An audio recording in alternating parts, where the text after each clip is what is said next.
Beleza, Jó 26. Então Jó respondeu: Grande foi a ajuda que você deu ao desvalido. Que socorro prestou ao braço frágil. Belo conselho você ofereceu a quem não é sábio, e que grande sabedoria você revelou. Quem o ajudou a proferir essas palavras, e por meio de que espírito você falou? Os mortos estão em grande angústia sob as águas, e com eles sofrem os que nelas vivem. Nu está o Sheol diante de Deus, e nada encontra destruição. Ele estende os céus do norte sobre o espaço vazio, suspende a terra sobre o nada. Envolve as águas em suas nuvens, e estas não se rompem sob o peso delas. Ele cobre a face da lua cheia, estendendo sobre ela as suas nuvens. Traça o horizonte sobre a superfície das águas, para servir de limite, entre a luz e as trevas. As colunas do céu estremecem e ficam perplexas diante da sua repreensão. Com seu poder agitou violentamente o mar. Com sua sabedoria despedaçou o monstro dos mares. Com seu sopro os céus ficam límpidos. Sua mão feriu a serpente arisca. E isso tudo é apenas a borda de suas obras. Caraca, glória a Deus. Um suave sussurro é o que ouvimos dele, mas quem poderá compreender o trovão do seu poder? E Jó prosseguiu em seu discurso. Pelo Deus vivo, que me negou justiça, pelo Todo-Poderoso, que deu amargura à minha alma, enquanto eu tiver vida em mim, o sopro de Deus vida em mim, o sopro de Deus em minhas narinas, meus lábios não falarão maldade, e minha língua não proferirá nada que seja falso. Nunca darei razão a vocês. Caraca, da hora, porque ele ficou com raiva dos amigos dele que estavam falando e falou que não vai dar razão a eles e que enquanto ele viver, enquanto tiver fôlego de vida, ele não vai pecar, ele não vai falar maldade, ele não vai ser mal com o outro, ele não vai dar razão a eles, mas isso. Porque tem que lembrar que já tá todo acabado, todo ferido. Pô, se eu tô sofrendo dor de dente, eu já tô querendo pecar, misericórdia, assim. Minha integridade não negarei jamais até a morte. Manterei minha retidão e nunca deixarei enquanto eu viver a minha consciência, se não me repreenderá. Sejam os meus inimigos como os ímpios, e os meus adversários como os injustos. Pois qual é a esperança do ímpio quando é eliminado? Quando Deus lhe tira a vida? Ouvirá Deus o seu clamor quando vier sobre ele a aflição? Terá ele prazer no Todo-Poderoso? Chamará a Deus a cada instante? E eu os instruirei sobre o poder de Deus. Não esconderei de vocês o caminho do Todo-Poderoso. Pois a verdade é que todos vocês já viram isso. Então por que essa conversa sem sentido? Esse é o destino que Deus determinou para o ímpio, a herança que o mal recebe do Todo-Poderoso.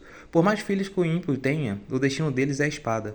Sua prole jamais terá comida suficiente.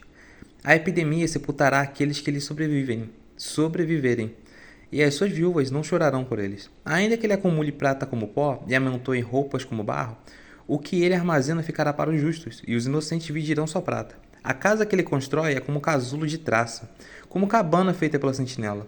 Rico ele se deita, mas nunca mais será. Quando abre os olhos, tudo se foi. Pavores vêm sobre ele, como uma enchente. De noite a tempestade o leva de roldão. O vento oriental o leva e ele desaparece. Arranca-o do seu lugar. Atira-se contra ele sem piedade, enquanto ele foge às pressas do seu poder. Bate palmas contra ele, e com assobios o expele do seu lugar. Existem minas de prata e locais onde se refina o ouro. O ferro é extraído da terra e do minério se funde o cobre. O homem dá fim à escuridão e vasculha os recônditos mais remotos em busca do minério nas mais escuras trevas. Longe das moradias, ele cava um poço, em local esquecido pelos pés dos homens. Longe de todos, ele se pendura e balança. A terra da qual vem o alimento é revolvida embaixo como que pelo fogo. Das suas rochas saem safiras, e seu pó contém pepitas de ouro. Nenhuma ave de rapina conhece aquele caminho oculto, e os olhos de nenhum falcão o viram. Os animais altivos não põem os pés nele, e nenhum leão ronda por ali. As mãos dos homens atacam a dura rocha e transtornam as raízes das montanhas. Fazem túneis através das rochas, e os seus olhos enxergam todos os tesouros dali. Eles vasculham as nascentes dos rios e trazem luz às coisas ocultas. Onde, porém, se poderá achar sabedoria? Onde habita o entendimento? O homem não percebe o valor da sabedoria. Ela não se encontra na terra dos viventes. O abismo diz, em mim não está. O mar diz, não está comigo. Não pode ser comprada, mesmo com ouro mais puro. Nem se pode pesar o seu preço em prata. Não pode ser comprada nem com ouro puro de Ofir, nem com precioso ônix. Eu acho que é isso. Nem com safiras. Inclusive, em Provérbios ou Eclesiastes, Salomão tenta, né? Falar que Salomão tenta comprar sabedoria. O ouro e o cristal não se compram com ela, e é impossível tê-la em troca de joias de ouro.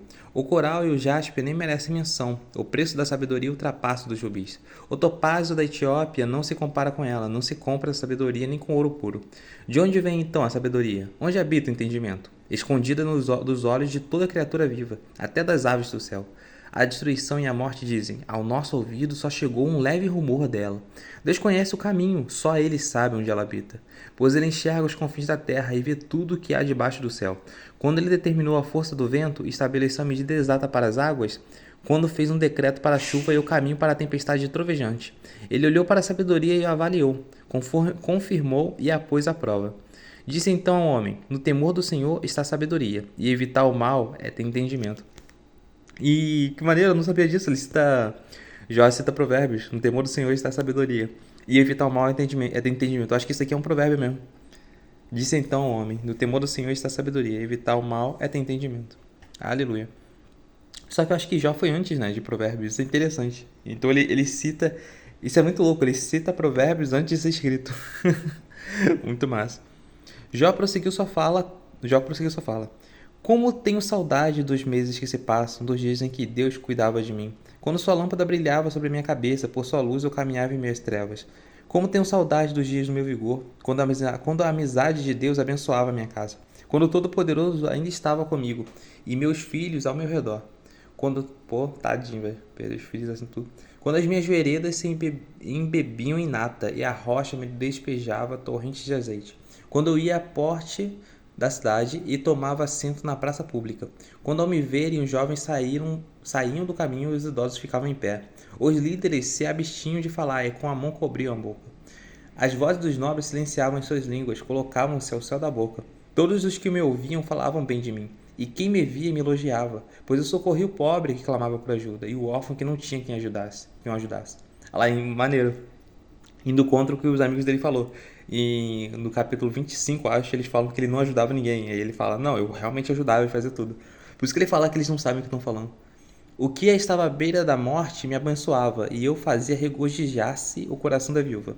A retidão era minha roupa, a justiça era meu manto e o meu turbante. Eu era olhos do cego e os pés do aleijado. Eu era o pai dos necessitados e me interessava pela defesa dos desconhecidos. Eu quebrava a presa dos ímpios e dos seus dentes arrancava as suas vítimas. Aqui eu não sei se ele está exagerando, mas acho que não. Mas ele está falando que ele ficava do lado até dos que precisavam, como uma defesa, ó, defesa de desconhecido. Ele nem conhecia a pessoa e ele defendia ela mesmo assim. Interessante, então ele, tipo assim, ele não era só temente a Deus, o justo, ele era completamente, ele buscava, né, isso. Ele buscava auxiliar, ele buscava ajudar, muito massa isso. E ele era rico, né, então nem precisava. Eu pensava, morrerei em casa e os meus dias serão numerosos como os grãos de areia. Minhas raízes chegarão até as águas e o orvalho passará a noite nos meus ramos. Minha glória se renovará em mim e novo será o meu arco em minha mão. Os homens me escutavam em ansiosa expectativa, guardando em silêncio o meu conselho.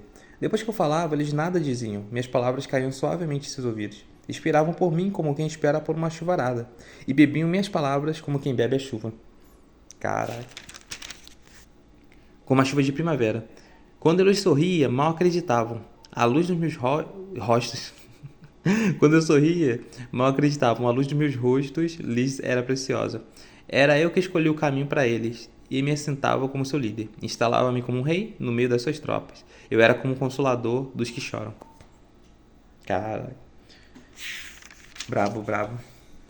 Pô, ele sofreu muito. Uma coisa interessante é que em Gênesis começa a chover depois, né? Eu acho que em Noé. Então Jó se passa depois de Noé. Eu acho que ele se passa depois de Noé e antes da continuação de Gênesis. Bem, é isso. Glória a Deus. Muito massa. Jó, ele tem muita revelação. E ele não era hebreu e ele era um homem da terra de Ur, né? Deixa eu ver o comecinho. Jó 1.